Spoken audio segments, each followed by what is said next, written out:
Hello everyone. It is currently March? Oh shit. Hello everyone. Today's video is going to be the February 2019 recap for Squad. This video will probably go up on March 5th, and the post was just released on the 4th. So we're gonna go through here, talk about what they're, working on, what they're thinking about adding, and all these new features that they're going to be bringing, and we're gonna be giving you my first impressions and my general thoughts on the content that they're producing. So first off, we're going to get straight into it, the Reddit AMA. Now, back in February, the OWI devs did a AMA on Reddit where they had a lot of community questions and they answered the majority of them. If you want to go through that post, I'll leave it as a link in the description because there's a lot of information there. A lot of stuff that is not included in this recap that I think you guys could enjoy. Topics ranging from the plans for the year down to like what they want to add and all this other stuff. So I highly recommend you check out that information if you have not already. Moving on, general updates, Destructible tracks and wheels. Now, in Postscriptum and Squad, we already have compartment damage as far as like wheels, turret rings, optics, and stuff like that on the vehicles, but we don't really have anything visual to indicate this. So right now, as you can see in this little video here, they have a much cleaner way of showing you how damaged a vehicle is, right? Because now you can clearly see that the tracks on this warrior have been blown off. So that was one of my gripes I had in Postscriptum and in Squad, was that there was no real reason to see how damaged your vehicle is, what compartment was damaged. In Postscriptum now, you do have those 4 icons on the bottom right side of your screen, but there was no other way to see like how low your vehicle was in Postscriptum, or if you're tracked, or there was no great visual way to see. And I would imagine if you get hit when you're in one of these vehicles and one of the compartments are damaged, you'd be able to feel it, see it. There'd be smoke, or you'd hear some audio cue. Now there's a much bigger visual cue, which is your tracks are literally missing.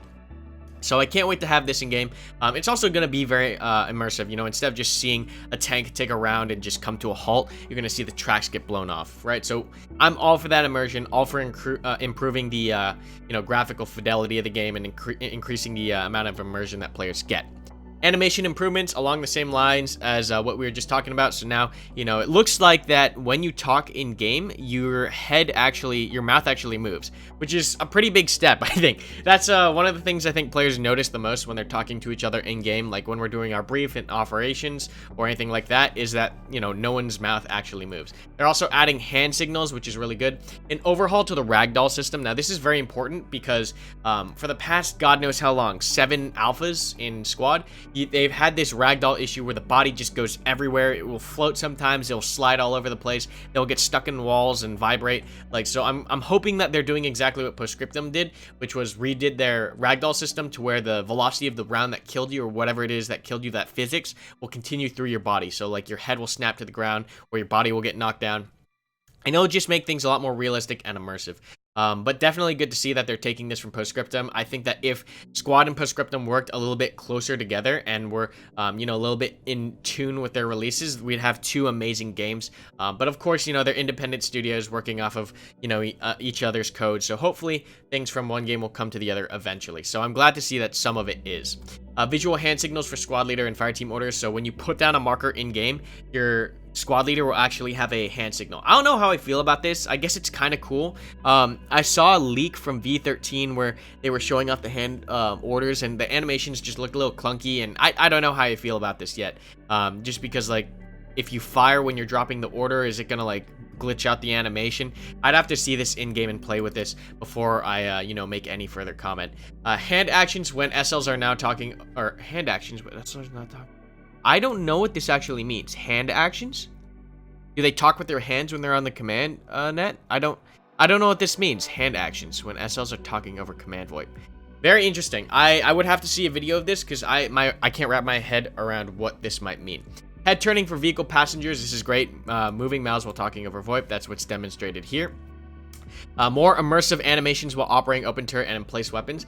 This is great and all, but there's one thing I want them to fix, and that's when you hop into a in-placed MG, you have to chamber around, or you have to rack the bolt for some reason, and you can't move the turret, and it gets people killed all the time.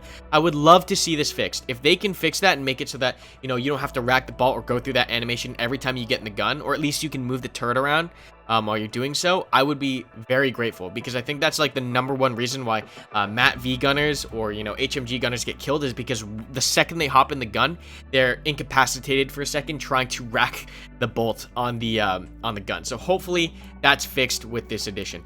Idle animations for handheld weapons, that's kind of cool. Not too, you know, happy or sad about that. Like, I don't really have a comment on that. Secondary animation on vehicles such as antennas and mud flaps, that's also cool. Seeing these vehicles with a lot more physics, I think that's a very big thing. Is like when you see something move in game, that it moves how it should in real life with regards to physics and animation. Like making sure that, you know, the trees are moving the right way, the flaps are moving the right way. You know, everything is relatively realistic when it comes to the physics. I think it's a very subtle subconscious thing that we pick up as players, but it's definitely noticeable in some games where it's like completely off. For example, if you look at Tarkov and you look at how the trees move in Tarkov, the second you notice it, you can't unsee it. The trees are like moving around like it's a category 3 hurricane, or it's just insane. So hopefully all these games that have like realism in them, all these little details get nailed out, because once you notice it, you can't unnotice it. So good on them for making sure that they're paying attention to these smaller details. A number of optimizations. Of course, everyone wants more frames, so I can't be thankful for this enough. I still want more frames, even though I do push over 60. There are still times where I dip below 50, just because, you know, there's crazy shit going on, stuff is blowing up. So I'm glad that we're still working on performance and optimization. Overall, the net result is a more polish on our characters and vehicles. Good stuff. Combat engineers and sappers. Now, this is something I've been asking OWI for at least 6 months. And this is in regards to like the building meta, how building destruction is not there, and how super fobs can become incredibly overpowered. Mainly because there's no way to damage players through emplacements or through walls, aside from the single IED that insurgents get. But now all the other factions seem to be getting combat engineers and sappers. So the US will get one, the Brits will get one, and I think the Russians will get them as well. They'll get little IED charges that they can put down, or satchel C4 charges, stuff like that. We already have this in the ops mod. Like, we were able to mod this in like 6 months ago. So I'm glad to see OWI finally putting engineers and sappers in game. I think it was a class that was really, really needed, and really would have changed up the meta a lot, simply because you can breach buildings and get people out of buildings much more easily with these charges. So definitely a happy role to see come to squad. They'll also have anti-tank mines, so, you know, you can help out hitting vehicles and stuff like that. But I'm much more interested in the small demolition charges to both remove fob emplacement stuff like barrels or HESCO walls and stuff like that, and to breach buildings. So the scout will now be given to the sapper. So in addition to the normal combat engineer loadout, sappers will be able to lay IEDs. Okay, cool. So a small change to the scout as well. Destruction game mode. Now, this is something also that I think is long overdue, which is a fresh game mode, a working fresh game mode. Postscriptum is already releasing their newer armored mode, coming out I think on the 8th of March. So I'm very happy to see that Squad is also releasing a new game mode. I think game modes are pretty much, game modes and maps are incredibly important. Like, you have, Squad already has the gunplay down, it has the general mechanics of how the game should be played, but I think the maps need a major overhaul just because Postscriptum has kind of paved the way for how map design should work in these kinds of games. Just, they have amazing attention to detail, macro differences within the maps, great overall terrain and variation in the landscape, and I think if they brought a couple of those Postscriptum kind of maps over to Squad, the gameplay in Squad would just improve dramatically. And the second thing is, of course, game modes, because you want a game mode that can be dynamic. You don't want something that's repeatable or burns you out fast enough, and I think that Destruction is that game mode, simply because there is a good amount of randomization and there's a good amount of dynamic opportunity within the game mode. You can attack from multiple directions, you don't necessarily know where the objective is, and I think that's going to add a lot of replayability to Squad. So very happy to see another game mode, like extremely happy. As you can see here, they have a general outline of how that game mode will work. Attacking side can't deploy here. There's confirmed objectives in these two spots. Defenders come from here, and attackers can come from anywhere in the southeast. So I'm very happy to see a new game mode in Squad. It's going to work pretty similarly to Rush, just on a bigger scale. Rush from Battlefield, that is. Proxy level of this detail system. So hopefully this helps with performance. You can go through and click on this. Once again, I'll leave the link to this post in the description down below. Granular Rearm system. Now, this is something that we all thought was coming with V12. We all thought that the rearm system was going to be granular from the beginning, but it wasn't. It was just it was a weird rearm system where the only way you could rearm is by rearming your entire kit. Now at least you can, pick individual assets within your kit to reload. So if you want your magazines, you can get your magazines. If you're lat, you can just pick up your RPGs. And this is going to prevent that whole like, oh, I can't rearm because I need 80 points to rearm and those are only 79 points on this ammo bag. Now if you want a RPG and it only costs like 10 20 points and you have 30 points on the ammo thing that you're trying to get, and you have a full reset of 89 or 80 or whatever, you can now individually pick up that RPG instead of getting blocked out by the system. So very happy to see this. I thought this would have launched originally. I think they might have wanted to wait until this got fleshed out, because I don't know, it feels real clunky how you can rearm right now. You might as well just rearm like before, how that worked. Role request from vehicles. This is a very welcome change as well, being able to change kits on vehicles, and I think it's going to allow for a lot more flexibility in the field, and maybe bring out even some more importance from support vehicles, not only the Bradleys, the Warriors, and those bigger IFVs and APCs, but even just the Logis and stuff, allowing you to rearm and pick kits from the vehicles. And then finally, the Unreal Engine 4.21 engine upgrade. Yeah, hopefully just more tools for the devs to work with, and more optimization and other features with the engine update. So very glad to see a general engine update. And excuse me, not finally, but yeah, just this is a very big one, because it means a whole engine upgrade and a lot more improvements to squad over the next couple of months, hopefully.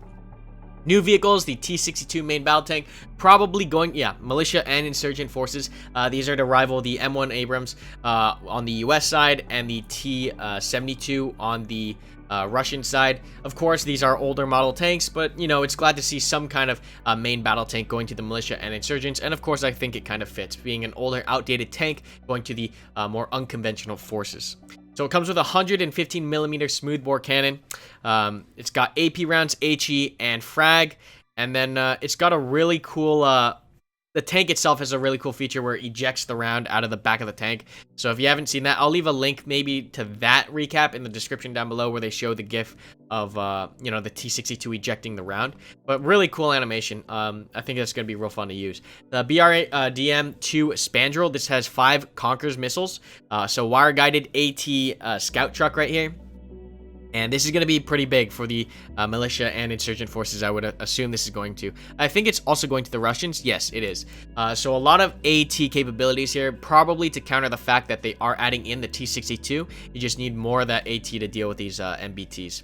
The MAT-V tow, kind of the rival to the BRDM-2 Spandrel, gonna have a tow on it with, I think, 5 rounds. Yeah, 5 tow missiles.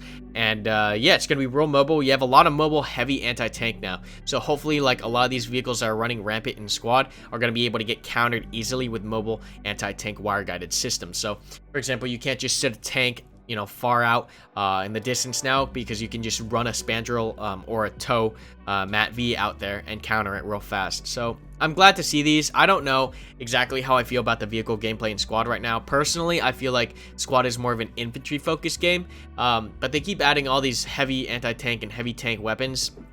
Like, I'm fine with having tanks on maps, but I feel like it should only be 1 tank per map tops. But that's just my personal take. I feel like Squad should be more infantry focused, because that is where the strong point is. But that's a whole nother topic to get into in another video. New weapons. The Scorpion is coming to the insurgent and militia engineers, or not engineers, crewmen, I believe. Yes, right here. So very cool to see a new weapon within a squad. Unfortunately, of course, it is locked to the militia and insurgent crewmen.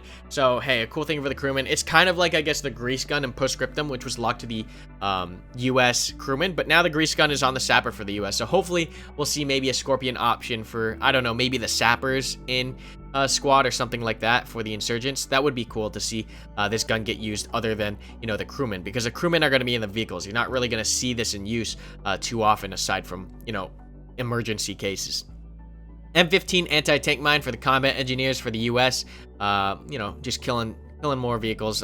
Finally a counter to insurgent mines. We have US mines, so really cool to see that, and it's available to the Brits as well. Demolition Charges. Big meta change here. I feel like this is going to change how squad is played, because right now it's very easy to sit in buildings and to build super fobs in buildings and stuff like that. But now with the ability to pass damage through walls for all factions, I feel like that's going to shake things up quite a bit. The ability to also rapidly remove enemy emplacements and fortifications, I think, is going to change how fobs are played. I'm not sure if we're going to be able to super fob as effectively as, before with these new Demolition Charges. And then I think this is the last thing. Yeah, finally, the SA-80 bayonet is being introduced into squad. So, cool thing. I think this is kind of tied with the fact that Postscriptum has also just finished their code work for bayonets. I think OWI is going to start implementing bayonets more into squad as well, simply because they are borrowing, I think, that code from Postscriptum.